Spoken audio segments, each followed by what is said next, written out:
On this video, I want to share with you 5 businesses that never fails in Kenya. If you want to start a business, hey, come on, before you do anything, check this video, watch it to the end so that you understand. And by the way, at the end of the video, I'm going to leave what we call the best thing that you can ever do as far as the business is concerned. All what you need to do, just sit back, relax, make sure that you hit the like of this video, make sure that you subscribe if you're watching me for the first time, and leave me a comment on the comment section. This is Good Joseph speaking, and if you're a returning subscriber, thank you for your eyeballs. Let's get in the business, all right? Now, here we are. See, starting a business is almost everyone's dream, and having it successful, again, it's everyone's dream, including me and everyone who is watching this video. And if maybe you have some money with you and you'd like to start a business, check out on this. Number 1, business that never fails in Kenya. One thing that you're supposed to understand is, and you can check if you're watching this if you're not a Kenyan, there is a staple food in Kenya called maize. Maize, it can actually be milled to make a flour where you can be able to make ugali and what have you. By the way, it's pronounced as flour. Last time I said flour, people are like, not flour, it's flour, it's flour. See, if there's something that is actually consumed, by the way, dare touch that thing in Kenya. You know, the unga prices, I am telling you, you're going to rub shoulders with Kenyans. By the way, even the government itself, this is, by the way, I should say, it's the only food thing that actually even the government itself has a say into it, because it's our staple food.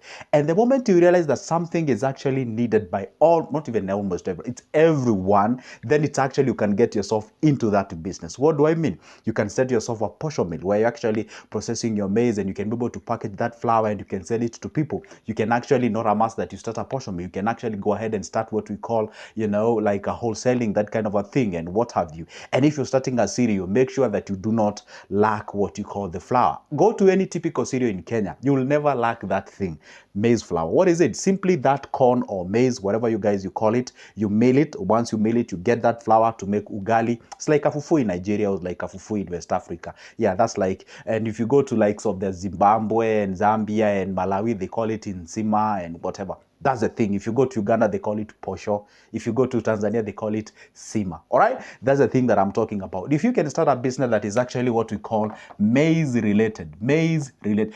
By the way, I don't know. Have you ever...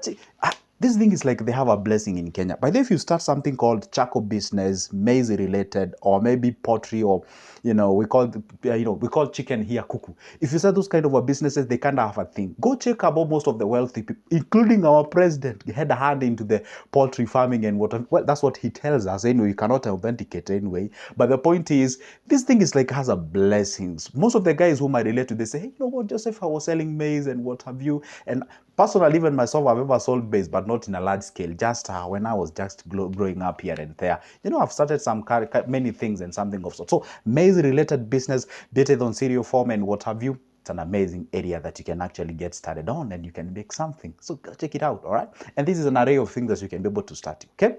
In simple terms, I'm saying just get into the ugali's plate of Kenyans, and you're going to make some cash into that. Let's go to the next point, okay? The next point, and this one I want you to pay attention. It's called land selling. This is a business that is very profitable and actually does not fail. That's a fact. And I want you to listen to me carefully. When I say land selling, I did not say land buying. You know, there is a difference between the seller and the buyer. And this is what people do, all right? And that's why I always discourage people before you buying a land. Be very cautious, keen, and careful of what you want. There are these guys who come together, or maybe an individual, go somewhere, you buy a huge chunk of land, maybe 30 acres, 10 acres, 15 acres, whichever the land it is, and then you subdivide the land, you make some roads in between, and then maybe for sometimes, maybe you can sink a borehole just to value add the land, and then you subdivide it into the plots of 50 by 100, and then you give yourself a timeline. You say like, hey, guess what? I'm looking forward to the next 2 years. I want to liquidate all this property, and probably I bought this land at around, say, by the way, if you go to those places which are not yet developed fully, you can actually even get a land that you're buying even at 350,000 or even 400,000. If you get a land that is being sold at 400,000, you know, an acre, you get 10 of them, you get yourself 4 million. If you have 4 mics somewhere, you go buy that parcel of land. Maybe let's say that's 10 acres.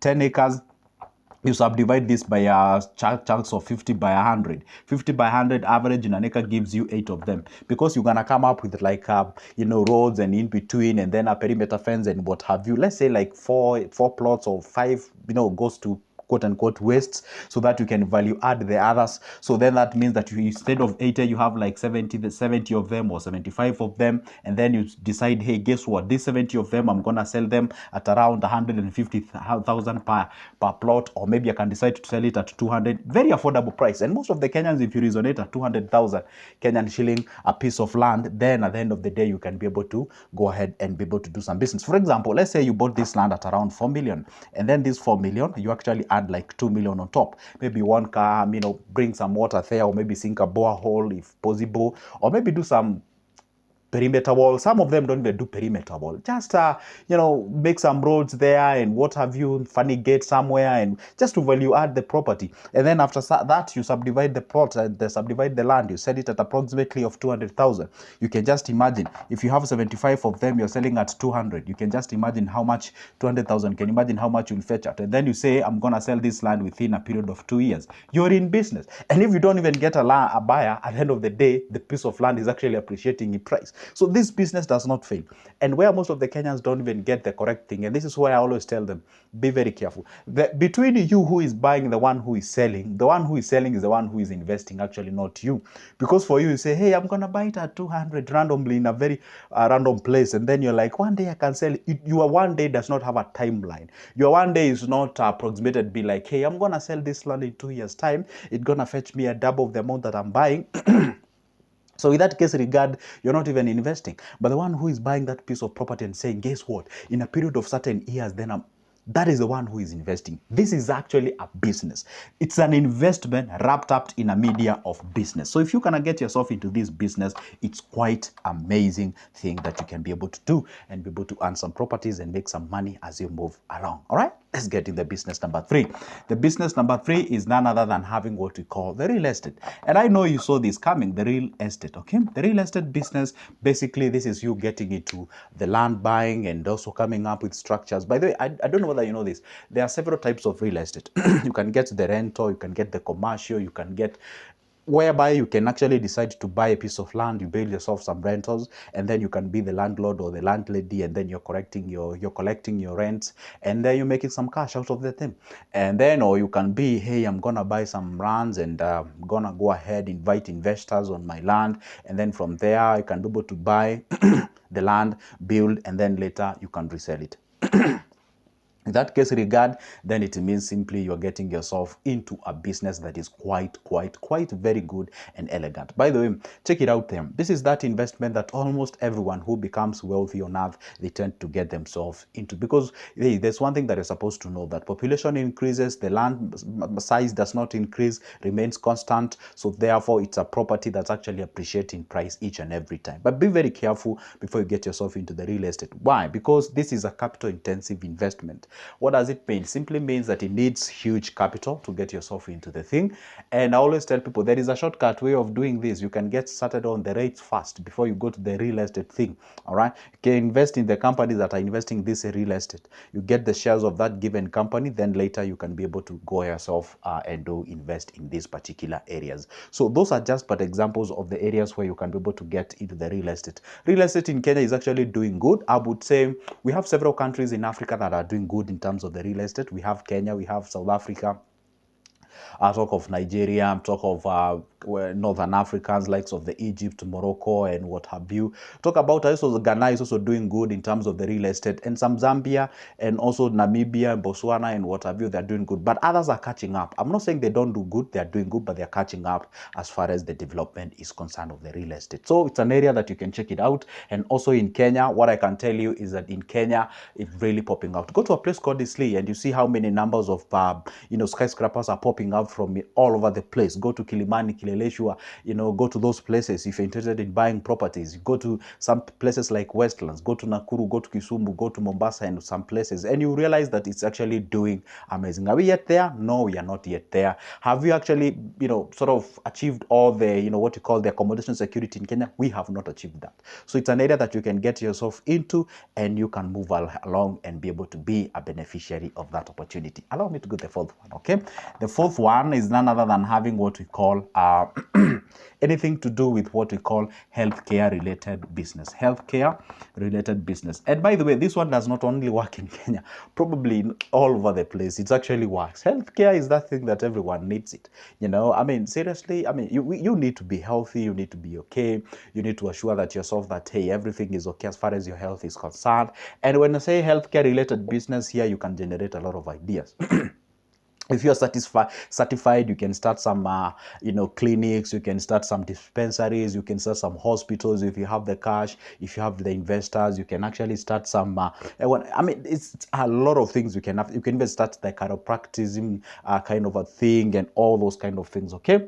And also even things to do with mental health, where you just set up a place and you can invite people to come there and talk about the things that are disturbing them, the anxiety thing, depression, stress, and what have you. You talk to them because honestly speaking, people are suffering from the mental. And I don't know why. I'm giving this a shout out for the third or fourth time.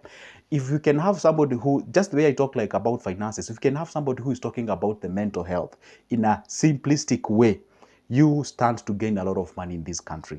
Especially if you can be able to be, let's say, a marriage counselor. Maybe you start talking about how to know if your loved ones are suffering from it. This is an area that you can actually make a lot of money. I am telling you, the health industry is actually developing. It's quite good. It's one of the best in Africa anyway, if you didn't know that.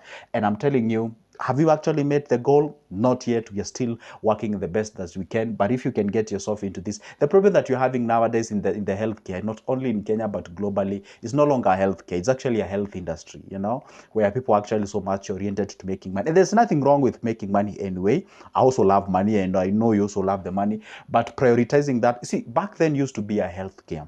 Nowadays, the health industry. So if you can just try to, I'm pretty sure even the healthcare, they survive on vitamin M. That's money, but at the same time, it's good to make sure that you accompanied that with, ethics and integrity and what have you, let me not get there. All right. See, let's go to the next point, number 5. Number 5, also the pharmacy businesses and chemists. That's what we call in Kenya. And what have you can be able to get started on. Okay. Let's go to the number 5. Number 5 is actually what we call and so I've talked about the maize selling, I've talked about the land selling. Let's talk about something called real estate. We talked about that. Let's go into something called all that business that you understand better. Okay, one business that you understand better. Okay, or that business that you understand better. For example, the problem that I actually see people do is that they go ahead and start a business that they love it, but they do not understand it. And probably they started that business on the basis of, hey, you know what? I started that business because I love it, I'm passionate about it, but you don't understand it. For example, I give a very simple example of an individual of somebody who was employed somewhere, in a food production industry, whereby he was selling beef and what have you. So the guy knew everything about the thing. So he accumulated some cash, close to 200 Gs or 200K Kenyan shilling. That's like $2,000. And that guy decided to go and start the clothing industry just because he had the passion about the fashion, but he doesn't understand the business. And then there is what we call the learning curve. What happens is either you accommodate or you accumulate the knowledge before you get into the business, or you decide to get into it and you get yourself into what we call the learning curve. So what you're supposed to do is that when you get the cash, it's always advisable to go into that thing that you know it better.